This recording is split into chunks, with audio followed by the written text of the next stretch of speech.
अब national income की basic definition है जो कि आपको कम किताबों में मिलेगी, लेकिन नेशनल इनकम को मेजर किन किन तरीकों से करा जाता है वो मेजर्स बेसिकली हम आए दिन सुनते हैं न्यूज़पेपर्स में, मीडिया में, और इसी को हम पढ़ते हैं। हम डिस्कस करने वाले हैं पहला मेजर जो कि है gross domestic product. Gross domestic product में key word is domestic. The key term is domestic. Domestic का मतलब होता है, it means with in a geographical area.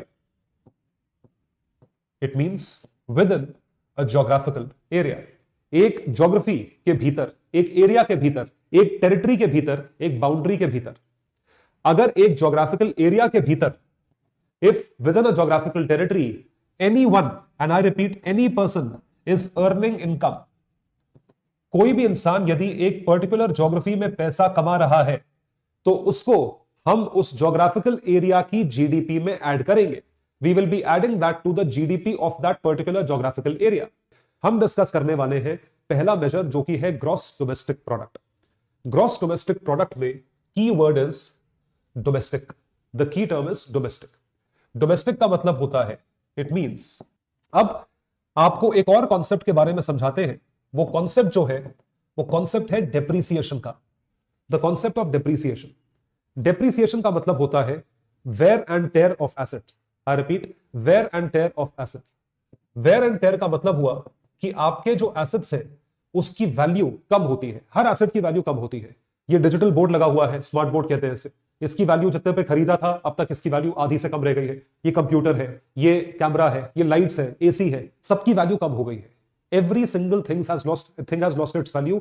हर एक चीज की वैल्यू कम हो गई है क्योंकि हर एक एसेट डेप्रिशिएट करता है।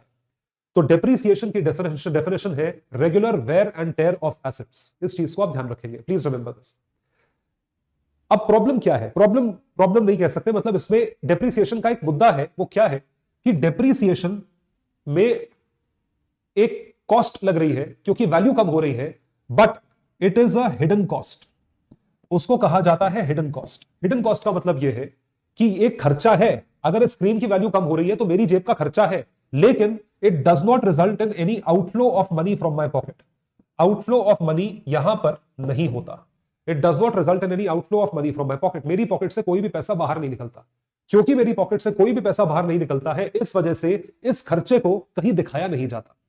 लेकिन आप कमाल देखिए, जो फाउंडिंग फादर्स हैं इकोनॉमिक सब्जेक्ट के और जो इकोनॉमी को पढ़ते हैं, इकोनॉमिक पंडित हैं, उन्होंने ये बोला कि भाई ये भी तो एक कॉस्ट है। This is also a cost. कहने का मतलब यह है कि अगर मैं जीडीपी कंप्यूट करता हूं और उसमें मैंने मशीनरी यूज करी 10 रुपीज की, और उससे मैंने कंट्रीब्यूट करा 100 रुपए के आइटम्स बना के बेचे, तो मैंने जीडीपी में 100 रुपए लिख लिया क्योंकि 100 रुपीज मैंने कमाए, नेशनल इनकम 100 रुपीज। लेकिन जो 10 रुपए की मशीनरी है उसकी भी तो वैल्यू कम हो रही है।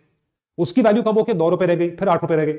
सो इन दिस पर्टिकुलर केस जो हमारी जीडीपी है वो एक्जैक्टली 100 नहीं है, उसमें ये हिडन कॉस्ट को हटाना पड़ता है।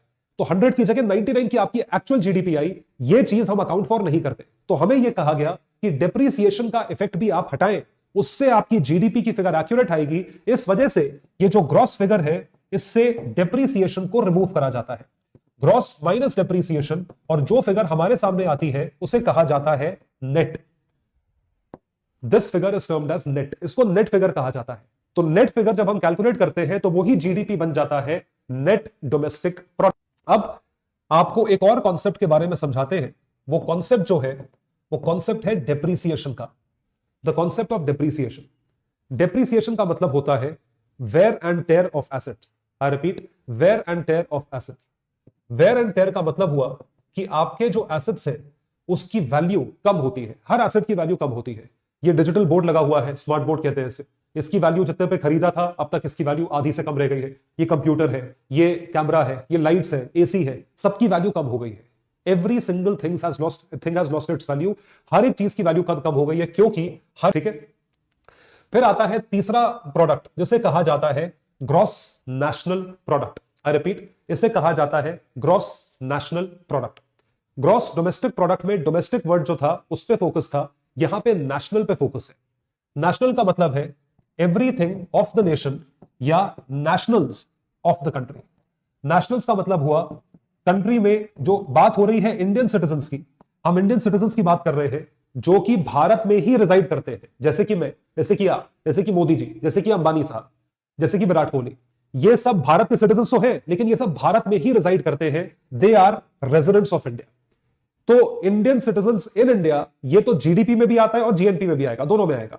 तो फर्क कहां है? फर्क है सेकंड कंपोनेंट में। सेकंड कंपोनेंट में डिफरेंस ये है कि सेकंड कंपोनेंट के जरिए हम यहां पे देखते हैं जो इंडियन सिटीजन बाहर से कमाते हैं, अर्न फ्रॉम अब्रॉड। ये जो सेकंड कंपोनेंट है, ये ट्रिकी कंपोनेंट है। इस चीज को लेकर थोड़ी चर्चा, वाद विवाद रहता है कि जीएनपी में क्या क्या आएगा। तो इंडियन सिटीजन जो बाहर देश से कमाते हैं, बाहर देश से कैसे कमाते हैं? अगर कोई इंडियन सिटीजन दुनिया में इन्वेस्टमेंट करके कमाए, इन्वेस्टमेंट इनकम कहा जाता है। जैसे कि अगर मैंने यहां से नैस्डैक पे, न्यूयॉर्क स्टॉक एक्सचेंज से शेयर्स से कुछ कमाया या डिविडेंड कमाया, तो वो इन्वेस्टमेंट इनकम होती है, वो चीज यहां पे इंक्लूड होगी। सिमिलरली अगर मैंने कुछ फैक्टर्स ऑफ प्रोडक्शन जैसे कि रेंटल कमाया, मैं इंडिया में रहता हूं, मेरी एक प्रॉपर्टी है दुबई में, वहां से मुझे रेंट आता है, तो वो रेंट जो है वो मेरे जीएनपी में आएगा if I stay over here. अगर मैं भारत के बाहर जाके टेम्पोरेरी रहता हूं और कुछ काम करके वापस आ जाता हूं, पैसा लेके वापस आ जाता हूं, तो वो भारत के जीएनपी में आएगा। This will be included as a part of Indian GNP. लेकिन इंडियन जीएनपी में कोई भी इंडियन नेशनल जो एनआरआई हो, जो भारत के बाहर रहता है लेकिन अभी भी इंडियन सिटीजन है, भारत के बाहर रहता है, भारत के बाहर नौकरी करता है, वही कमाता है, वही की सरकार को टैक्सेस देता है, उसकी कमाई हुई इनकम नहीं आएगी, क्योंकि वो भारत के बाहर सेटल्ड है। हम यहां पर उन भारतीयों की बात कर रहे हैं जो भारतीय भारत में रहते हैं, जाके वापस आ गए या यहां बैठे बैठे बाहर के सोर्सेस से कमाते हैं।